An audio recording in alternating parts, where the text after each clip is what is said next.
എന്നാൽ ഞങ്ങൾ ഇറങ്ങട്ടെ മോളെ. കൃഷ്ണയുടെ തലയിൽ തഴുകിക്കൊണ്ട് ഷേർലി ചോദിക്കുമ്പോൾ അവൾ പുഞ്ചിരിയോടെ തലയാട്ടി. ഡെയ്സി, ഞങ്ങളുടെ മോളെ നോക്കിക്കൊള്ളണേ. നിന്നെ വിശ്വസിച്ച് ഏൽപ്പിച്ചിട്ടാ ഞങ്ങൾ പോകുന്നത്. കൃഷ്ണയുടെ അടുത്ത് നിന്നുകൊണ്ട് തന്നെ ഷേർലി ഡെയ്സിയെ ഒന്ന് നോക്കി. ഞാൻ നോക്കിക്കൊള്ളാം ചേച്ചി. ഈ ഒരു രാത്രിയും നാളത്തെ പകലുമല്ലേ ഉള്ളൂ. അത് കഴിഞ്ഞാൽ നിങ്ങളിങ്ങ് വരില്ലേ? ഡെയ്സി പുഞ്ചിരിയോടെ പറഞ്ഞു. കൃഷ്ണയോടും ഡെയ്സിയോടും യാത്ര പറഞ്ഞ് എല്ലാവരും കുരിശിങ്കൽ നിന്നും ഇറങ്ങി. നീ പോകുന്നില്ലേ? എല്ലാവരും പോയതിനു ശേഷം വാതിലടയ്ക്കാനായി വന്നപ്പോഴാണ് ഉമ്മറത്ത് നിന്നും ജോയൽ അകത്തേക്ക് കയറി വരുന്നത് കൃഷ്ണ കാണുന്നത്. ഡെയ്സി അപ്പോഴേക്കും കിച്ചണിലേക്ക് പോയിരുന്നു. ഞാനിപ്പോൾ പോകുന്നില്ല, രാത്രി പോകാം. അത്രമാത്രം പറഞ്ഞുകൊണ്ട് അവൻ കൃഷ്ണയെ മറികടന്ന് അകത്തേക്ക് കയറി. നിൽക്ക് ജോ, കൃഷ്ണ അവനെ പിറകിൽ നിന്ന് വിളിച്ചു. അവളുടെ വിളി കേട്ട് ജോയൽ സംശയത്തോടെ തിരിഞ്ഞു നോക്കി. സത്യം പറയ്, നീ എന്താ അവരുടെ ഒപ്പം പോകാതിരുന്നത്? കൃഷ്ണ അവനെ കണ്ണുകൾ ചുരുക്കി നോക്കി. അവളുടെ ചോദ്യത്തിന് ജോയൽ മറുപടി കൊടുത്തില്ല. പകരം അവൻ പാഞ്ഞു വന്ന് അവളെ 2 കൈകൾ കൊണ്ട് വരിഞ്ഞു മുറുക്കി. പ്രതീക്ഷിക്കാതെയുള്ള ജോയലിന്റെ പ്രവൃത്തിയിൽ കൃഷ്ണ ഒരു നിമിഷം പകച്ചുപോയി. പിന്നെ ബോധം വീണതുപോലെ അവൾ അവന്റെ കൈപ്പിടിയിൽ നിന്ന് കുതറി. എന്നെ വിട് ജോ. തന്നെ ചേർത്ത് പിടിച്ചിരിക്കുന്ന ജോയലിന്റെ കൈകളെ വിടുവിക്കാൻ ശ്രമിച്ചുകൊണ്ട് കൃഷ്ണ അവനെ പിറകിലേക്ക് തള്ളി. എന്നെ വെറുക്കല്ലേ കൃഷ്ണ, ഇങ്ങനെ അകറ്റി നിർത്തല്ലേ. അവന്റെ ഇടറിയ ശബ്ദത്തിനൊപ്പം തോളിൽ അറിയുന്ന ചൂട് നനവും കൂടിയായതും കൃഷ്ണ പൊള്ളിപ്പിടഞ്ഞുപോയി. ജോ, നീ കരയുവാണോ? ഞെട്ടലോടെ ചോദിക്കുന്നതിനൊപ്പം കൃഷ്ണ അവന്റെ തലയിൽ പതിയെ തഴുകി. എനിക്ക് പറ്റുന്നില്ല കൃഷ്ണ. ഞാൻ ചെയ്തത് തെറ്റാണെന്ന് എനിക്കറിയാം. അതിന് ശിക്ഷയായി നീ എന്നെ എത്ര വേണമെങ്കിലും തല്ലിക്കോ, വേണമെങ്കിൽ കൊന്നോ. പക്ഷേ ഇങ്ങനെ കൊല്ലാതെ കൊല്ലല്ലേ. നിന്റെ അവഗണന എന്നെ വല്ലാതെ നോവിക്കുന്നു. ഒട്ടും സഹിക്കാൻ കഴിയാതെ വന്നാൽ ഞാൻ എങ്ങോട്ടെങ്കിലും ഓടിപ്പോകും ചിലപ്പോൾ. അല്ലെങ്കിൽ ഈ ജീവിതം തന്നെ ഞാൻ അവസാനിപ്പിക്കും. ജോ. ജോയൽ പറഞ്ഞത് കേട്ട് പകച്ചുകൊണ്ട് കൃഷ്ണ അവനെ വിളിച്ചുപോയി. സത്യം, ഞാൻ എന്തെങ്കിലും ചെയ്തു പോകും. എല്ലാവരുടെയും കണ്ണിൽ തെറ്റുകാരൻ ഞാൻ മാത്രമാണ്. പക്ഷേ എൻ്റെ മനസ്സ് കാണാൻ ആരും ഇതുവരെ ശ്രമിച്ചിട്ടില്ല. ശരിക്കും ഞാൻ ചെയ്ത തെറ്റെന്താ കൃഷ്ണ? നീയും കാശിയും ചേർന്ന് എന്നെ ചതിക്കുകയാണെന്ന് അറിഞ്ഞപ്പോൾ എൻ്റെ മനസ്സ് തകർന്നത് നീ കണ്ടിരുന്നോ? നിന്റെ വയറ്റിൽ എൻ്റെ കുഞ്ഞുണ്ടെന്ന് അറിഞ്ഞപ്പോൾ സന്തോഷിക്കണോ അതോ കരയണോ എന്നുപോലും അറിയില്ലായിരുന്നു എനിക്ക്. നിന്നെ ചേർത്ത് പിടിക്കണമെന്നും എൻ്റെ കുഞ്ഞിനെ ചുമക്കുന്ന വയറിൽ ചുംബിക്കണമെന്ന് തോന്നുന്നതിനൊപ്പം നീ എന്നോട് ചെയ്ത ചതി ഓർക്കുമ്പോൾ എനിക്കതിന് കഴിയാതെ പോയി. അതെൻ്റെ തെറ്റാണോ കൃഷ്ണ? ഓരോ നിമിഷവും ഉരുകി ഉരുകി ഞാൻ കഴിഞ്ഞത് നീ അറിഞ്ഞിരുന്നോ? എല്ലാവർക്കും ജോയൽ ഒരു ക്രൂരനാണ്, സ്വന്തം കുഞ്ഞിനെ പോലും കണ്ടില്ലെന്ന് നടിച്ച ക്രൂരൻ. പക്ഷേ ആ സമയങ്ങളിലെല്ലാം ഞാൻ അനുഭവിച്ച വേദന എനിക്ക് മാത്രമേ അറിയൂ. നീ ഇവിടെ വന്നിട്ട് പോയ അതേ ദിവസം ഇറങ്ങിയതാ ഞാനും ഈ വീട്ടിൽ നിന്ന്. ഓരോന്നോർത്ത് സമനില തെറ്റുമെന്ന് തോന്നിയപ്പോൾ ബോധം പോകുന്നവരെ കുടിച്ചു. ബോധം വരുമ്പോൾ വീണ്ടും കുടിച്ചു.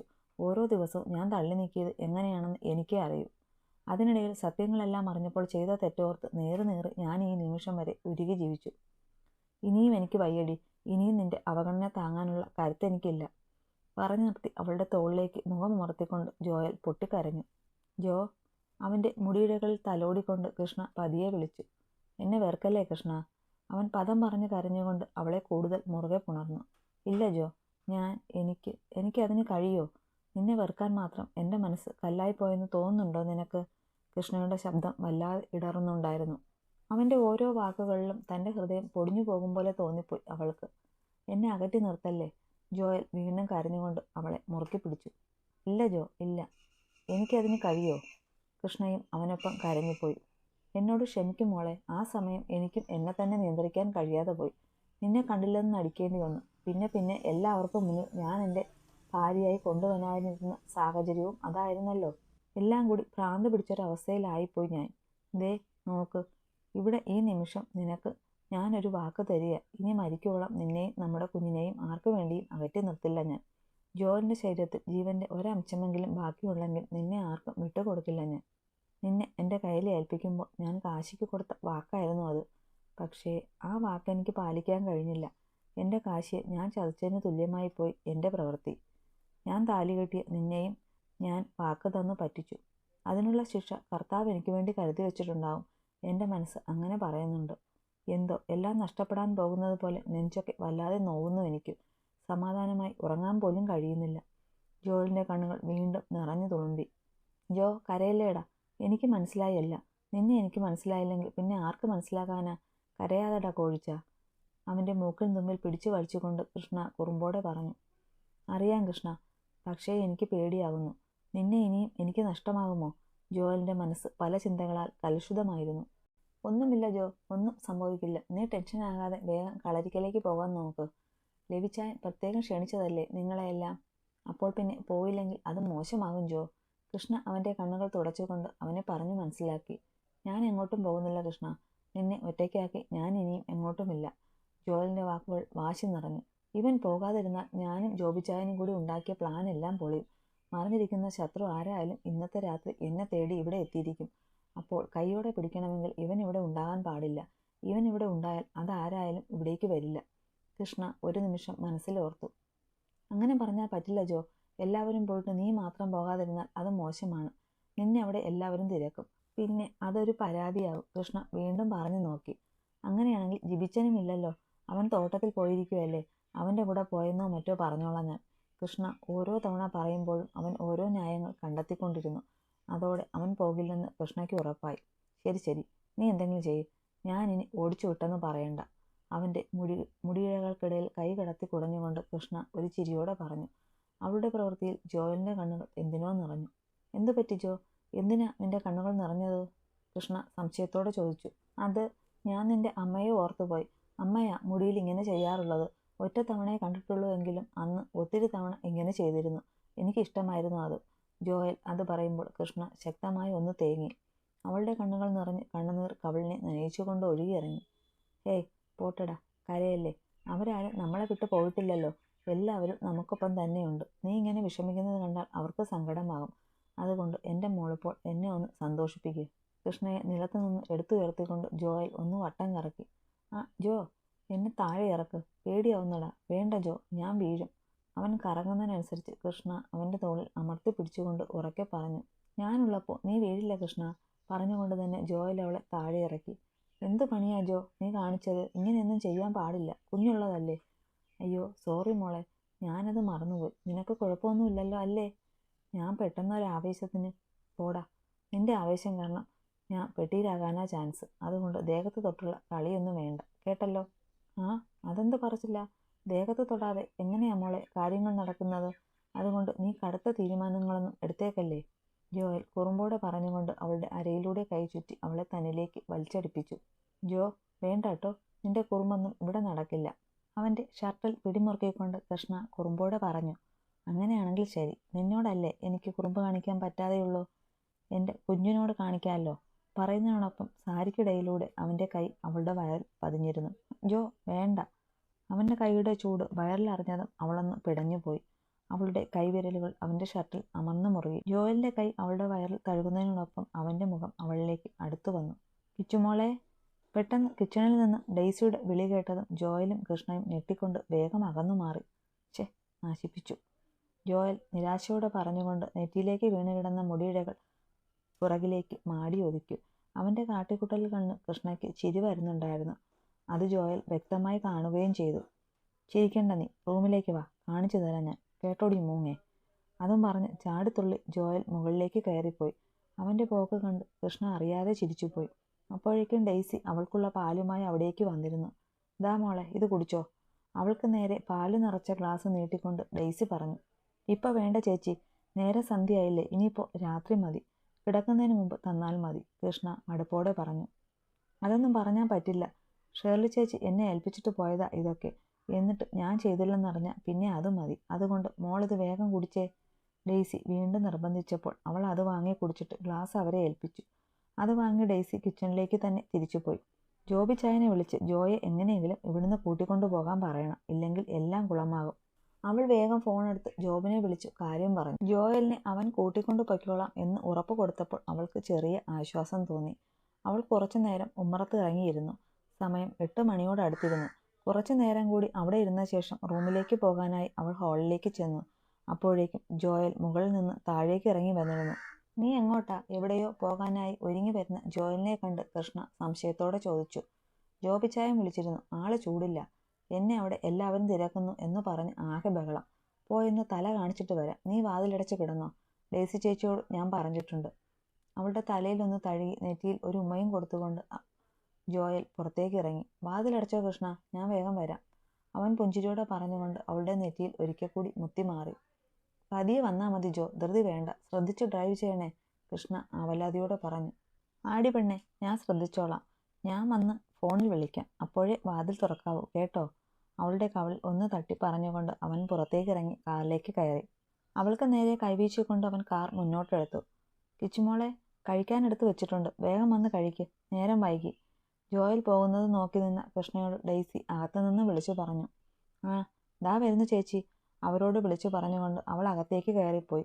ഇരുട്ടിൻ്റെ മറവിൽ അവളെ തന്നെ നോക്കി നിൽക്കുകയായിരുന്ന ആ കുറുകിയ കണ്ണുകൾ കൃഷ്ണ അടക്കാൻ മറന്ന മുൻവശത്തെ വാതിൽ കണ്ട് വിജയഭാവത്തിൽ ഒന്ന് തിളങ്ങി. അയ്യോ ചേച്ചി, ഞാൻ മുന്നിലെ ഡോർ അടയ്ക്കാൻ മറന്നു, ഒന്ന് അടച്ചേക്കാവോ? കഴിക്കുന്നിടയിൽ പെട്ടെന്ന് ഓർത്തതുപോലെ കൃഷ്ണ പറഞ്ഞു. ആ, മോള് കഴിക്ക്, ഞാൻ പോയി അടച്ചിട്ട് വരാം. ഡെയ്സി പോയി വരുമ്പോഴേക്കും കൃഷ്ണ കഴിച്ചു കഴിഞ്ഞിരുന്നു. നല്ല ക്ഷീണം തോന്നിയത് കൊണ്ട് അവരോട് പറഞ്ഞുകൊണ്ട് അവൾ മുറിയിലേക്ക് പോയി കിടന്നു. അവൾ പോയതിൻ്റെ പിന്നാലെ തന്നെ ഡെയ്സിയും കഴിച്ചിട്ട് അവളുടെ റൂമിലേക്ക് പോയി കിടന്നു. ഇടയ്ക്കെല്ലാം ക്ഷീണവും തലചുറ്റലും വരാറുള്ളത് കൊണ്ട് തന്നെ റൂമിൻ്റെ ഡോർ അടയ്ക്കണമെന്ന് ഷെർലി പ്രത്യേകം പറഞ്ഞിരുന്നു കൃഷ്ണയോട്. ഡെയ്സിക്ക് ഇടയ്ക്ക് വന്ന് അവളെ നോക്കാനുള്ള സൗകര്യത്തിന് വേണ്ടിയാണ് അവർ അങ്ങനെ പറഞ്ഞത്. ചെന്ന് കിടന്നപ്പോൾ തന്നെ ക്ഷീണം കൊണ്ട് അവൾ ഉറങ്ങിപ്പോയിരുന്നു. പെട്ടെന്ന് റൂമിലെ ലൈറ്റ് ഓണായതും കണ്ണിൽ ലൈറ്റിൻ്റെ വെളിച്ചമടിച്ച് അസ്വസ്ഥതയോടെ കൃഷ്ണ തൻ്റെ കണ്ണുകൾ ചിമ്മി തുറന്നു. തനിക്ക് മുന്നിൽ നിൽക്കുന്ന ഒരു രൂപത്തെ കണ്ണാടിയിലെ നേർത്ത മങ്ങലിന് പുറമെ അവൾ കണ്ടിരുന്നു. അവൾ വേഗം ബെഡിൽ നിന്ന് ചാടി എഴുന്നേറ്റു. പതിയെ മതി കിച്ചു, ധൃതി വേണ്ട. കാതിൽ പറഞ്ഞ പരിചിതമായ ശബ്ദത്തിൽ കൃഷ്ണ പിടച്ചിലോടെ തൻ്റെ കണ്ണുകൾ രണ്ട് കൈകൊണ്ടും തിരുമ്മി തുറന്നു. മുന്നിൽ നിൽക്കുന്ന ആളെ കണ്ട് അവൾ ആദ്യം ഒന്ന് ഞെട്ടി. പിന്നെ ആശ്വാസത്തോടെ നെഞ്ചിൽ കൈവച്ച് ശ്വാസം വലിച്ചു വിട്ടു. പേടിച്ചു പോയല്ലോ ജിബിച്ച, നിങ്ങളിതെപ്പോൾ വന്നു? അവളൊന്ന് നിശ്വസിച്ചുകൊണ്ട് ഒരു പുഞ്ചിരിയോടെ ചോദിച്ചു. അവളുടെ ചോദ്യം കേട്ടിട്ടും ജിബിൻ ഒന്നും മിണ്ടിയില്ല. അവൻ്റെ മൗനം കണ്ട് കൃഷ്ണ സംശയത്തോടെ അവനെ നോക്കി. എന്തു പറ്റി ജിബിച്ച, എന്താ മുഖമൊക്കെ വല്ലാതെ? തന്നെ നോക്കി മനസ്സിലാക്കാൻ പറ്റാത്തൊരു ഭാവത്തിൽ നിൽക്കുന്ന ജിബിനെ കണ്ട് കൃഷ്ണ സംശയത്തോടെ ചോദിച്ചു. അവൻ്റെ അല്പം നീളമുള്ള മുടിയിഴകൾ ആകെ പാറിപ്പറന്ന് അവൻ്റെ രൂപം തന്നെ ആകെ മാറിയിരുന്നു. അവൻ്റെ നിൽപ്പ് കണ്ട് കൃഷ്ണയ്ക്ക് എന്തോ പന്തികേട് തോന്നുന്നുണ്ടായിരുന്നു. നീ എൻ്റെ അല്ലേ കിച്ചു? അത്രയും നേരം മൗനമായി നിന്ന ജിബിൻ്റെ നാവിൽ നിന്ന് ഇതുമാത്രമാണ് പുറത്തേക്ക് വന്നത്. അവൻ ചോദിച്ചത് കേട്ട് കൃഷ്ണ മനസ്സിലാകാത്തതുപോലെ അവനെ നോക്കി. ജിബിച്ചൻ എന്താ പറഞ്ഞത്? കൃഷ്ണ ബെഡിൽ നിന്ന് പതിയെ എഴുന്നേറ്റു. നീ എൻ്റെ അല്ലേ കിച്ചു? നിന്നെ സ്നേഹിച്ചതും സ്വന്തമാക്കാൻ ആഗ്രഹിച്ചതും ഞാനല്ലേ? നിമിഷങ്ങൾക്കകം മാറി മറിഞ്ഞ് അവൻ്റെ ഭാവത്തിൽ കൃഷ്ണ ഒരടി പിന്നിലേക്ക് നീങ്ങിപ്പോയി. പറയ് കിച്ചു, നീ എൻ്റെ അല്ലേ? നിന്നെ സ്നേഹിച്ചത് ഞാനല്ലേ? കൃഷ്ണയുടെ ഷോൾഡറിൽ പിടിച്ചു കുലുക്കിക്കൊണ്ട് ജിബിൻ അലറി. ജിബിച്ച, നിങ്ങൾ എന്തൊക്കെയായി പറയുന്നത്? ബുദ്ധി പോയോ നിങ്ങൾക്ക്? അവനെ പിറകിലേക്ക് തള്ളിക്കൊണ്ട് കൃഷ്ണ ശബ്ദമുയർത്തി. അതെ, ബുദ്ധി പോയി. സമനില തെറ്റുകയാ എനിക്ക്. നിന്നെ കണ്ട നാൾ മുതൽ സ്നേഹിച്ചതും സ്വന്തമാക്കാൻ ആഗ്രഹിച്ചതും ഞാൻ. പക്ഷേ എൻ്റെ കണ്ണുകളിലെ പ്രണയം മാത്രം നീ കണ്ടില്ല. അല്ല, നീ കാണാൻ ശ്രമിച്ചില്ല. നിന്റെ കണ്ണുകൾ തേടിയത് ജോയലിനെ മാത്രമായിരുന്നു. അന്നും ഇന്നും. ജിബിൻ ഒരു ഭ്രാന്തനെ പോലെ അലറി. അവൻ പറയുന്നത് ഓരോന്ന് കേട്ട് കൃഷ്ണ ഞെട്ടിത്തരിച്ചു നിന്നുപോയി. ജിബിച്ച, നിങ്ങൾ എന്തൊക്കെ ഭ്രാന്തായി വിളിച്ചു പറയുന്നത്? കൃഷ്ണയുടെ കണ്ണുകൾ നിറഞ്ഞൊഴുകി. അതെ, ജിബിൻ ഭ്രാന്ത് തന്നെയാ, കൃഷ്ണ എന്ന ഭ്രാന്ത്. എന്തേ നീ അത് കണ്ടില്ല? ഓരോ തവണയും നിന്നെ ഞാൻ അടക്കി പിടിക്കാൻ ശ്രമിക്കുമ്പോൾ നീ എന്നിൽ നിന്ന് ദൂരേക്ക് അകന്നു പൊയ്ക്കൊണ്ടിരുന്നു. എൻ്റെ പ്രണയം തിരിച്ചറിയാതെ ജോയിച്ചനെ നീ പ്രണയിച്ചു. അറിയാമായിരുന്നു എനിക്കെല്ലാം. നീ അവനെ പ്രണയിച്ചതും വിവാഹം കഴിച്ചതും എല്ലാം അറിയാമായിരുന്നു. നിന്നെ മാത്രം ശ്രദ്ധിച്ചിരുന്ന ഞാനെല്ലാം അറിയുന്നുണ്ടായിരുന്നു. നീയും കാശിയും മാണിക്യശ്ശേരിയിലുള്ളതാണെന്ന് ഉൾപ്പെടെ എല്ലാം അറിയാമായിരുന്നു. ജോയിച്ചനെയാണ് നീ പ്രണയിക്കുന്നതെന്ന് അറിഞ്ഞപ്പോൾ എല്ലാം മറക്കാൻ ശ്രമിച്ചതാ ഞാൻ. എന്നെങ്കിലും ഒരിക്കൽ സത്യങ്ങൾ അറിയുമ്പോൾ നിന്നെ അവൻ ഉപേക്ഷിക്കുമെന്ന് എനിക്ക് ഉറപ്പായിരുന്നു. അതിനുവേണ്ടി കാത്തിരിക്കുമായിരുന്നു ഞാൻ. പക്ഷേ അവൻ നിന്നെ അകറ്റി നിർത്തിയ സമയത്ത് ഞാൻ നിനക്കരിയിൽ എത്തുന്നതിന് മുമ്പ് വലിയ പപ്പ എല്ലാം നശിപ്പിച്ചു. ജോയിച്ചൻ്റെ പെണ്ണായി അയാൾ പിന്നെയും നിന്നെ ഇവിടേക്ക് കൊണ്ടുവന്നു. അതോടെ എൻ്റെ എല്ലാ പദ്ധതികളും തകർന്നു. ഇപ്പോൾ വീണ്ടും നീയും ജോയിച്ചനും ഒന്നിച്ചു. എനിക്കെൻ്റെ പ്രണയം വീണ്ടും നഷ്ടമായി. അനുവദിക്കില്ല കൃഷ്ണ. വീണ്ടും ഞാൻ നിന്നെ അവന് വിട്ടുകൊടുക്കില്ല. ജിബിൻ സമനില തെറ്റിയവനെ പോലെ ഓരോന്ന് പറഞ്ഞുകൊണ്ടിരുന്നു. ഇത്രയും ദുഷിപ്പായിരുന്നോ ജിബിച്ച നിങ്ങളുടെ മനസ്സിൽ? അപ്പോൾ എന്നെ അന്ന് കൊല്ലാൻ നോക്കിയത് നിങ്ങൾ തന്നെ ആയിരുന്നോ? കൃഷ്ണ കരഞ്ഞുകൊണ്ട് പാഞ്ഞു വന്ന് ജിബിൻ്റെ ഷർട്ടിന് കുത്തിപ്പിടിച്ചു. അല്ല, അല്ല കിച്ചു, ഞാനൊരിക്കലും നിന്നെ കൊല്ലാൻ ശ്രമിച്ചിട്ടില്ല. നിന്നെ ജീവനതുല്യം പ്രണയിക്കുന്ന എനിക്കതിന് കഴിയുമെന്ന് നിനക്ക് തോന്നുന്നുണ്ടോ? തനിക്കുമേലുള്ള കൃഷ്ണയുടെ കൈകളെ വിടുവിക്കാൻ ശ്രമിച്ചുകൊണ്ട് ജിബിൻ അവളെ ചേർത്ത് പിടിച്ചു. നീ എന്തിനാ ഇപ്പോൾ ഇങ്ങോട്ട് വന്നത്? അവിടുന്ന് ഇറങ്ങുമ്പോൾ എന്നെ വിളിക്കണമെന്ന് ഞാൻ പറഞ്ഞിരുന്നല്ലേ നിന്നോട്? കളരിക്കലേക്ക് കയറി വന്ന ജോയലിനെ കണ്ട് ജോബിൻ ദേഷ്യത്തോടെ ചോദിച്ചു. ഇച്ചായൻ എന്തിനാ എന്നോട് ചൂടാകുന്നത്? ഇച്ചായൻ വിളിച്ചിട്ട് തന്നെയല്ലേ ഞാൻ ഇങ്ങോട്ട് പോന്നത്. എന്നിട്ടിപ്പോൾ വന്നതിനായോ കുറ്റം? ജോയൽ അവനോട് തിരിച്ചും ചൂടായി. അതല്ലടാ, അവിടുന്ന് ഇറങ്ങുമ്പോൾ നിനക്ക് എന്നെ ഒന്ന് വിളിക്കാൻ പാടില്ലായിരുന്നോ? ജോബിൻ ജോയലിനെ ദയനീയമായി നോക്കി. അതൊക്കെ എന്തിനാ ഇച്ചായ? ഞാൻ ഇങ്ങോട്ട് തന്നെയല്ലേ വരേണ്ടത്? ഇപ്പോൾ വന്നില്ലേ? എനിക്ക് വേഗം പോകണം ഇച്ചായ. കൃഷ്ണയോട് വേഗം വരാമെന്ന് വാക്ക് കൊടുത്തിട്ടാ ഞാൻ വന്നത്. അതുകൊണ്ട് അധിക നേരം ഞാനിവിടെ നിൽക്കില്ല. പറഞ്ഞുകൊണ്ട് ജോയൽ അകത്തേക്ക് കയറിപ്പോയി. എൻ്റെ ഈശോയെ, കിച്ചുവിനെ വീട്ടിൽ ഒറ്റയ്ക്കാക്കിയാണല്ലോ ഇവൻ ഇങ്ങോട്ട് പോകുന്നത്. ഞാൻ അവിടെ എത്തുന്നതിന് മുമ്പ് അവൾക്ക് എന്തെങ്കിലും സംഭവിച്ചാൽ ഇതുവരെ കഷ്ടപ്പെട്ടത് മുഴുവൻ വെറുതെയാവും. കിച്ചുവിൻ്റെ ജീവന് പോലും അത് ബാധിക്കും. ഒരാപത്തുമുണ്ടാകാതെ കാത്തുകൊള്ളണേ തമ്പുരാനെ.